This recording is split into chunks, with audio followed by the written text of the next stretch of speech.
Pozdravljeni. Ena izmed ključnih lastnosti v današnji Formuli 1, kako narediti zmagovalni bolid, je sposobnost izkoriščanja pnevmatike. Pnevmatika je v bistvu tisti del, kateri je edini, ki drži stik bolida s podlago. In mnogo se govori o pnevmatikah, a premalo pozornosti se, po mojem mnenju, da prav temu elementu v Formuli 1. Ena izmed glavnih pripomb, ena izmed glavnih težav današnjih pnevmatik v Formuli 1 je preozko območje, v katerem delujejo.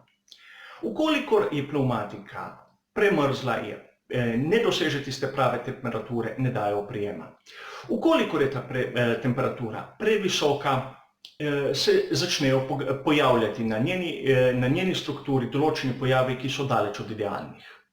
Vsaka pnevmatika ima svoje območje delovanja in trša, kot je pnevmatika sama, na višjih temperaturah deluje. Problem tega okna, tega območja, v katerem pnevmatika deluje, je pa bistveno več kot to, da pogledamo mi samo točno določeno mešanico, pa vidimo, v katerem deluje. Zapomniti si moramo to, da je danes od kvalifikacij pa do konca dirke prepovedano spreminjati nastavitve bolidov. Torej se to okno uporabe pnevmatike še zoža, kajti za različne mešanice se morajo ta območja tudi prekrivati. In res, pnevmatika se greje med dirko pravzaprav s pospeševanjem, z naglim pospeševanjem, z zaviranjem in z zavijanjem, kajti ukolikor pospeševanje in zaviranje gre v smeri gibanja, je v ovinku pride do zdrsa tega dela bolida, pnevmatika se upogne in tudi skozi to gibanje pridobiva na temperaturi. Prav zato je zanimivo, kako prihaja do polemik glede tako imenovanih stanjšanih pnevmatik Pirellija. Te so se pojavile v lanski sezoni kot poizkus reševanja težav, ki so jih imele razne ekipe, predvsem z mehurjenjem oziroma blisteringom. Blistering je pojav, ko se na pnevmatiki med karkaso in samo gumo na pnevmatiki na določenem območju le-ta toliko se greje, da pride do inverznega procesa vulkanizacije. Ta guma se kemično spremeni in odstopi. To mi kot gledalci vidimo, da se na tekalni površini pnevmatike pojavi luknja. To seveda ni zaželeno, je tudi nevarno, ukolikor pride do ekstremov, in zato so prav pri Pirelliju stanjšali tekalno površino, jo postružili za 0,4 mm. Tako so znižali maso samega kompleta pnevmatik in tudi malce so znižali to pnevmatiko, tako da je v tem bočnem drsenju se manj nagiba in tako pridobi manj energije oziroma manj toplote. Mnogi so se nad tem zgražali, kajti letos so na vseh pnevmatikah te dimenzije, s tem, da so nekaj pozabili. Lastnost bolida vpliva na temperaturo pnevmatike, kot sem rekel, pospeševanje, zaviranje in bočno drsenje, in to je povezano seveda tudi s stilom vožnje.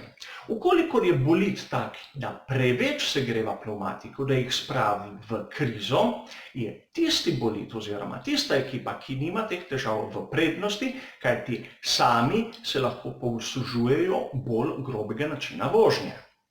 Poleg tega, ukolikor je rešitev samo v teh 0,4 mm, a se ne vsakemu zdi logično, ukolikor se vpelje star tip pnevmatike, to se pravi te stare dimenzije, da bo ekipa, ki to rabi, naprimer na prostih treningih, odpeljala točno določeno število krogov, da se bo pnevmatika obrabila za tistih točno 0,4 mm in bi vse po starem, kot je bilo. Take pripombe, katere so dane samo zato, da se delajo novice, so me zmeraj razočarale in zmeraj slabše mnenje sem imel o tej osebi, ki jih je take izjave dajala. V sezoni 2021 bomo bili deležni nove dimenzije pnevmatik, na zunaj bojo te enake, a namesto 13-palčnih platišč bojo 18-palčna. In prav ta razlika v višini same pnevmatike bo pripomogla k temu, da bojo le-te morale delovati na nižji temperaturi, kajti ne bojo se toliko vdajale v ovinku in prav tu bojo proizvajalci oziroma Pirelli kot edini opremljevalec morali narediti velik napor, da bojo le-te delovale na bistveno nižjih temperaturnih območjih. Kajti spomnimo se, da je ta bočna komponenta zelo pomembna, kajti vkolikor si predstavljamo, kako se ogrevajo pnevmatike pred štartom, naprimer, je vsakomur, bom rekel, že nekako jasno, da voznik naglo pospeši in zaniha zadnji konec bolida. Po novem bo to težje, še posebej bo bolj težje, kajti ukinjene bojo tudi grelne blazine za pnevmatike. Le-te se ne uporabljajo samo tik preden se menjajo pnevmatike, ampak se uporabljajo bistveno več časa, ure in ure pred tem, ko se sploh dirka začne. Vkolikor pogledamo ta navodila, ki jih opremljevalec da v vsaki ekipi pred dirko, vidimo, da so različni čas za različno trdoto in na različnih temperaturah.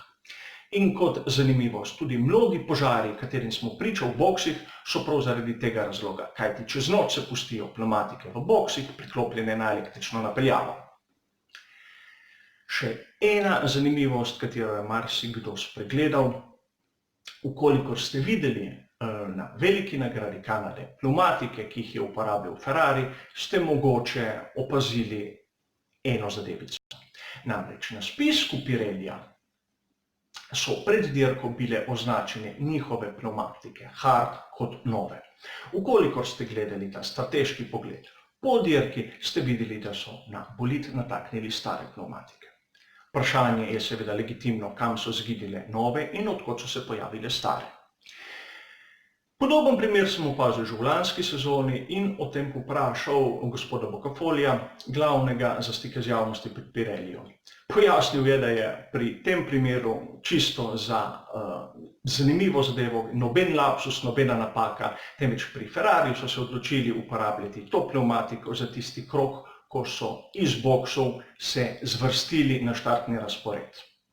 To se pravi, na prostih treningih niso naredili kroga, dirko so seveda začeli na drugi mešanici, ampak za tisti krog, ko so iz boksov pripeljali na štartni razpored, pred ogrevalnim krogom so rabili to pnevmatiko in to jih je spremenilo iz novih v rabljene.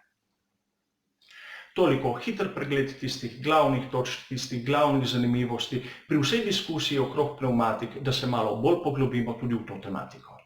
Hvala za vašo pozornost in vidimo se spet pri naslednjem prispevku. Nasvidenje.